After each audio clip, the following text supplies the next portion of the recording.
नमः संस्कृताय मित्रों, मैं राहुल कुमार राहुल स्टडी 91 पर आप सभी लोगों का स्वागत करता हूं। मित्रों, आज आप लोगों का प्रैक्टिस सेट्स नंबर 21 चलेगा। मित्रों, आप लोग ध्यान से पढ़ेंगे, ये टीजीटी के लिए स्पेशल है। मित्रों, यहाँ देख लीजिएगा, यहाँ क्या कर राम का तृतीय विभक्ति द्विवचन का रूप होगा। मतलब तो राम का तृतीय विभक्ति का द्विवचनांत होता है। तो यहाँ ध्यान देंगे, रामाभ्याम रामाभ्याम होता है। मित्रों, यहाँ जो दे दिया गया है रामो, रामो होता है प्रथमा और द्वितीय का प्रथमा विभक्ति, द्वितीय विभक्ति का द्विवचनांत है। यहाँ रामयोह जो दे दिया गया है ये आपका षष्ठी और सप्तमी का द्विवचनांत है। यहाँ रामाणाम जो दे दिया गया है ये षष्ठी का बहुवचनांत है। मित्रों, षष्ठी का बहुवचनांत है। तो आपका क्या हो जाता है, सी अर्थात बी वाला ऑप्शन सही हो जाता है। मनांसी शब्द में विभक्ति एवं वचन है।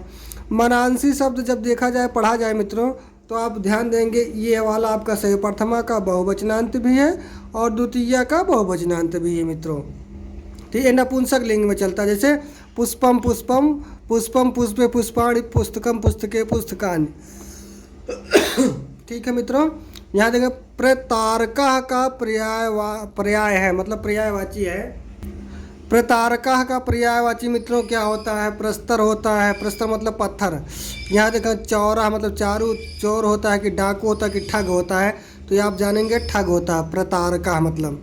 अगला देखेंगे चौथा वाला क्वेश्चन मित्रों, नौ पलास पलास बनम पूरा है, उसके बाद में अलंकार है। तो यहाँ ध्यान देंगे, नौ पलास पलास बना पूरा स्फुट पराग परागत पंकजम मृदुल लतांत लतांत लोकेश सुरभिम सुरभिम सुमनरो भरे। तो यहाँ ध्यान देंगे, यहाँ कौन सा अलंकार होता है, यमक अलंकार होता है। मित्रों, यहाँ ध्यान देंगे। यहाँ फिर उसके बाद पाँचवा वाला क्वेश्चन देख लीजिएगा, कहा जाए किस समास के सभी पद प्रधान होते हैं। किस समास के सभी पद प्रधान होते हैं, तो द्वंद्व समास के। यहाँ ध्यान देंगे। अगला कौन सा छठवां वाला क्वेश्चन है मित्रों, छठवां वाला क्वेश्चन का है, इनमें से कौन स्वर है, कौन स्वर है, तो यही स्वर है उ, ह्रस्व उ। नरसिंह, नरसिंह में समास है तो कर्मधारय। नरयु सिंह बराबर मनुष्य जो है।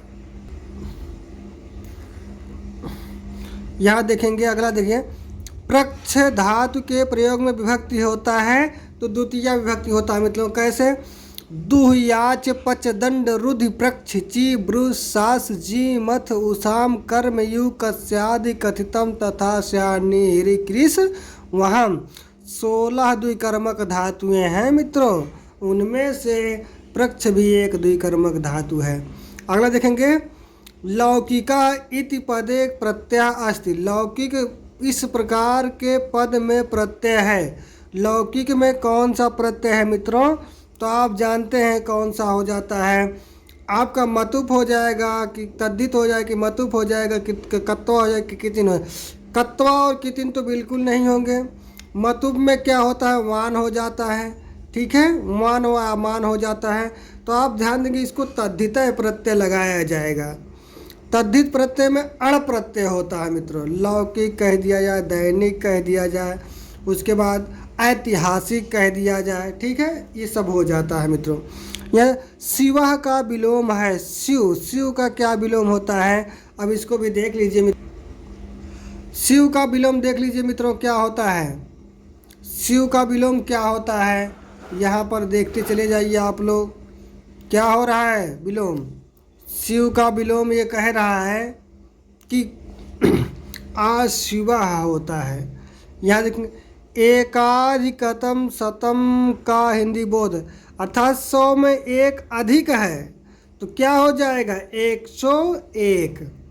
यहाँ देखेंगे, मति शब्द का सप्तमी बहुवचनांत का रूप होगा तो क्या होता है, सप्तमी बहुवचनांत का रूप क्या हो जाएगा, मति ही नहीं होगा बल्कि क्या होगा, मतीशु होता है। मातीशु लिख दिया गया है।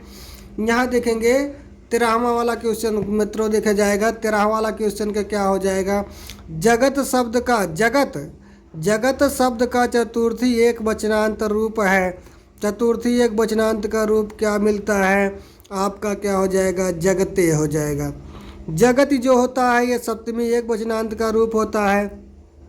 ये जगता है जो होता है षष्ठी और पंचमी का एक वचनांत होता है और द्वितीय का बहुवचनांत होता है मित्रों।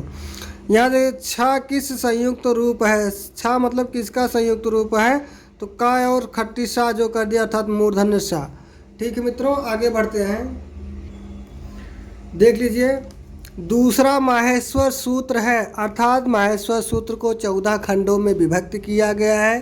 पहला आयुण है, आइए पहला आयुण है, दूसरा क्या है ऋलिक है। यहाँ देख लीजिएगा सुरेशा में कौन सी संधि है, सुरेशा में मित्रों गुण संधि होता है। नरेंद्रा कह दिया जाए का, उसके बाद क्या कह दिया नरोत्तमा कह दिया जाए, उसके बाद सूर्योदय कह दिया जाए, नवोढ़ा कह दिया जाए, पुरुषोत्तमा कह दिया जाए, चरमोत्कर्ष कह दिया जाए, राकेशा सुरेशा दिनेशा रमेशा उमेशा गणेशा। ये शब्द क्या होते हैं गुण होता है। महर्षि देवर्षि, ठीक है, सप्तर्षि, ये सब क्या होते हैं बसंत ऋतु, ठीक है, ये शब्द क्या होते हैं आपके गुण हो जाते हैं। अगला देख लीजिएगा 17वां क्वेश्चन क्या कहा, एक पदे का संधि, एक पद में कौन सा संधि है, तो यहाँ पर वृद्धि स्वर संधि हो जाएगा मित्रों। निम्न में से कौन स्वर संधि का भेद नहीं है, तो जसत्व संधि जो होता है ये व्यंजन का भेद होता है मित्रों। आगे चलते हैं अर्थात 19वां वाला क्वेश्चन देख लीजिए, पीत कृष्ण, पीत कृष्ण में कौन सा समास है, तो पीला है कृष्ण जो पीतश्च कृष्णश्च, अर्थात यहाँ जो देखा जाए तो यहाँ द्वंद्व समास होता है। दोनों जो होते हैं अव्यय हैं पद हैं, लेकिन आप लोग क्या लगाएंगे द्वंद्व समास लगाएंगे मित्रों। 19 का क्या हो जाता है, किंतु द्वंद्व समास पीतश्च कृष्णश्च ये भी होता है और कर्मधारय भी होता है मित्रों, याद रखेंगे कर्मधारय भी होता है। दोनों आपका क्या हो जाता है विशेषण हो जाता है मित्रों, लेकिन आप ध्यान देंगे हाँ जब दोनों पद विशेषण हो तब कर्मधारय हो जाएगा मित्रों। इसके लिए हम क्षमा चाहते हैं, आप लोग वहाँ नहीं तो गलत कर दें द्वंद्व भी लगा दें, तो यहाँ लगाएंगे क्या कर्मधारय। पद का प्रकार है, पद मतलब सभी हो जाएंगे मित्रों, आत्मने पद ही होता है, प्रश्न पद ही होता है, उभय पद होता है, सब होता है। अगला देखेंगे क्या कहा जा रहा है, क्या कहा जा रहा है उसको देख लीजिएगा मित्रों। कह रहा है कि तिष्ठाव, तिष्ठाव क्रियापद में प्रयुक्त लकार पुरुष और वचन है। आप लोग तुरंत जान जाएंगे ये जो खट्टी सा जिसको मूर्धन्य सा कहते हैं ये किस में आता है, लिट लकार में आता है। लिट लकार के अगर जो देखा जाए प्रथम उत्तम पुरुष का द्विवचनांत है, लेकिन यहाँ जो दे रहा है प्रथम तिष्ठति तिष्ठ, देखते हैं मित्रों, यहाँ देखते हैं मित्रों कहा जा रहा है लोट लकार ये हो जाएगा, क्या हो जाएगा लोट लकार हो जाएगा। सर्वनाम शब्द नहीं है, कौन सा सर्वनाम शब्द नहीं है, हरव, हरव जो है ये आपका सर्वनाम शब्द नहीं, ये सप्तमी का बहुवचनांत है मित्रों, याद रखिएगा। ये नहीं प्रथमा और द्वितीय का द्विवचनांत है, नहीं।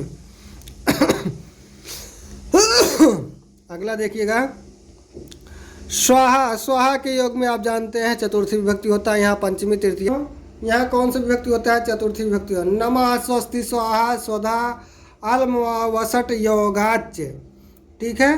अनुतिष्ठति, अनुतिष्ठत में उपसर्ग है तो अनु है उपसर्ग, जब कह दिया गया था अनु उपसर्ग है। पठ धातु में कत्वा लग जाए तो यह क्या हो जाता है पठित्वा हो जाता है।